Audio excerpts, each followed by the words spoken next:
மக்களே, இன்றைக்கி ஒரு ஸ்வீட் ரெசிபி பார்க்கலாமா?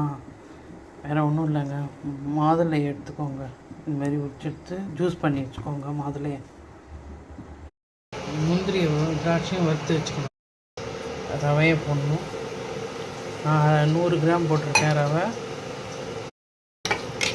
ரவையை செவக்க வறுத்து வச்சுக்கோங்க.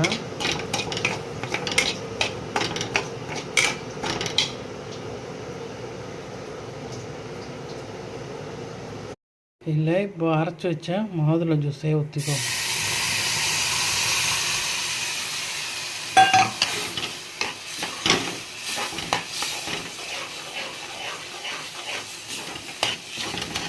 இது கலர்லாம் தேவைப்படாது.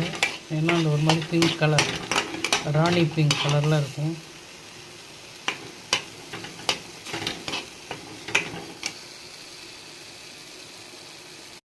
இல்லையா? அப்போ கொஞ்சம் ரவைக்கு கொஞ்சம் ஹாட் வாட்டர் ஊற்றிக்கோங்க. இது ஊற்றி நல்லா கிளறுங்க.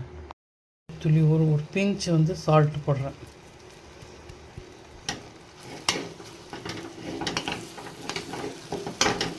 ரவை நல்லா வெந்தோடனே சர்க்கரை சேர்க்கலாம். இப்போ நம்ம 100 கிராம் சர்க்கரை சேர்த்துக்கலாம். ஏலக்காய் தூள் சேர்த்துட்டு கிளறுங்க. வறுத்து வச்ச முந்திரியும் திராட்சையும் சேர்த்துருங்க. அதாங்க, மாதுளம்பழ கேசரி ரெடி. நீங்களும் ட்ரை பண்ணி பாருங்கள். தேங்க்யூ.